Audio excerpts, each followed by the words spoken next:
Hello everybody and welcome to the Thursday edition of Video Clips. And the title of the article I'm basing this clip on is How to Stay Busy and Accomplish Nothing with Healthcare. How's that for a title? And the reason I titled it that way is it is easy for health professionals and health promotion programs to keep people busy doing all kinds of things. The problem is that the vast majority of time is spent doing things that actually do not make a difference in long-term health outcomes. Take activity trackers, for example, which we're going to talk about first.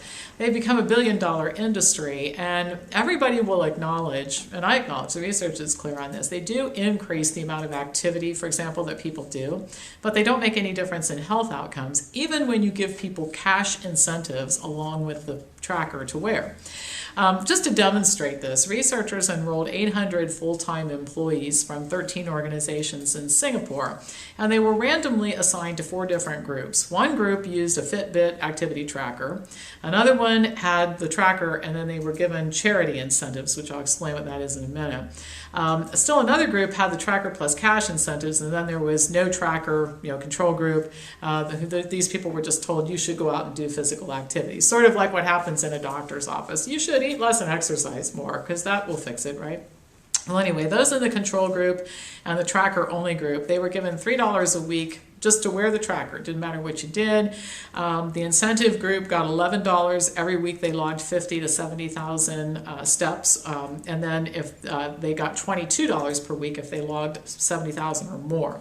Those in the charity group could take that money and direct it to the charity of their choice. If you're in the cash group, you could just keep the money for yourself. So $3 for everybody, $11 if you hit that first threshold, $22 a week if you hit the second threshold of 70,000 steps or more.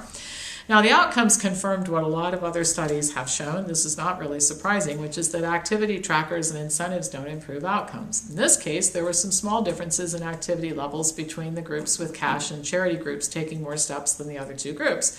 But there was no difference in activity levels between the participants who used the tracker versus the controls. So wearing the tracker itself isn't any better than telling people you should just go exercise more.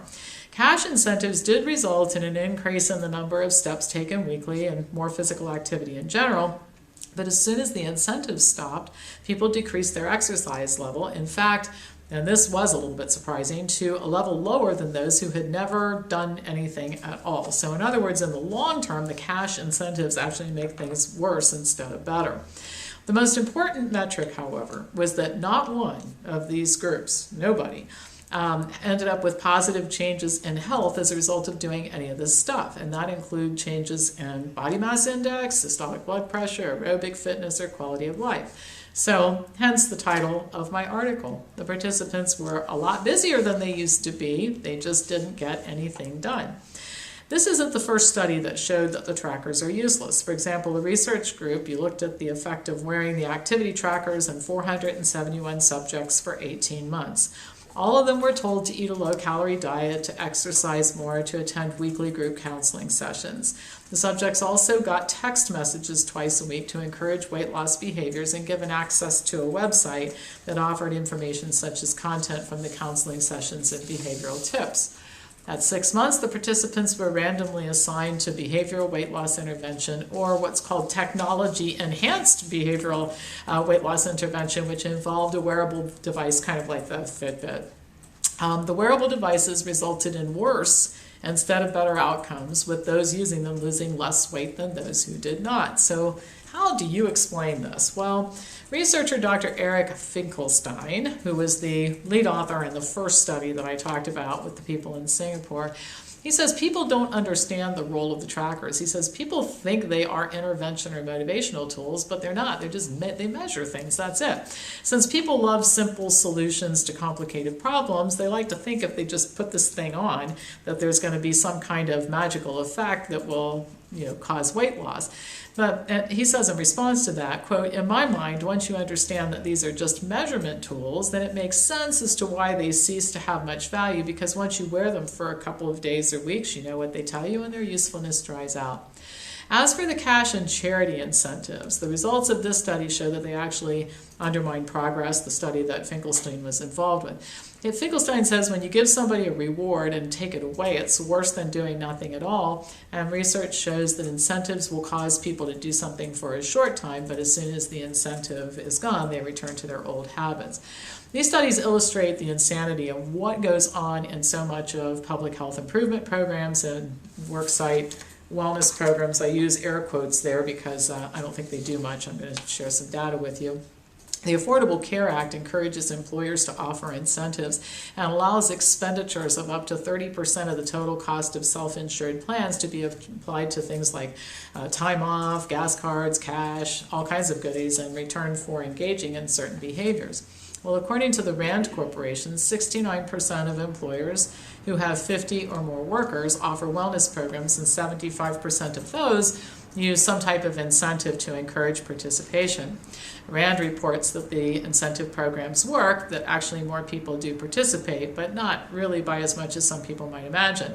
RAND also estimates that the annual average cost savings after 5 years of participation in a wellness program is $157, which is actually not statistically significant if you take into consideration the cost of their health insurance, the cost of the wellness program itself, the cash incentives, and all that sort of thing. RAND further states that analysis shows that while incentives increase participation and do lead to some improvement in weight loss and smoking, the effect is small and clinically insignificant. Yet most employers are continuing to spend a lot of money on these programs, and I guess this is just an example of the perception of what works and what really works are two separate things. Now, I could go on and on about this, but I think there are several things we have to do if we want for health promotion programs to produce better outcomes. And the first one, in my opinion, is to rename them. Words really do matter, and if we call them wellness programs, it's very negative, and one of the reasons is that the term's been co-opted. It doesn't mean anything anymore. And in fact, in the minds of the average person, the name implies lunch and learn and agreeing to blood tests in order to earn gas cards. This term should be replaced with health improvement programs when talking to employees and consumers, and health improvement cost reduction programs when talking to employers and other third-party payers. The name should reflect expected outcomes, and people who deliver these programs should be held accountable for those outcomes, delivering based on clear objectives that are established from the get-go. Now, the second issue has to do with motivation and participation. I found that educating people about the causes of their health conditions and showing them research concerning their treatment options so they can make their own decisions is much more effective than bribing people with cash and other goodies. The implication, think about this, is that employees are being asked to do something that's so awful that we have to give you something free in order to endure it. And external motivation is never as good as helping people identify internal motivation.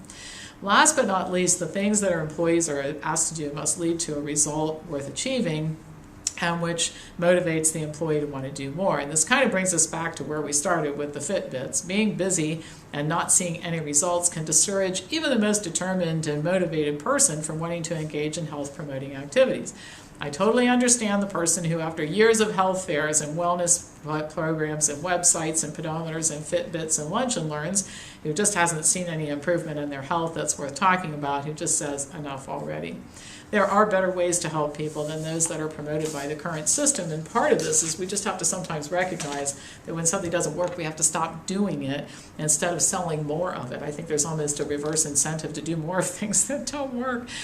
So anyway, the key to doing something productive in healthcare is to not just be busy, but to get something done, and the getting something done should be outcomes that are what patients are looking for, not just keeping them busy.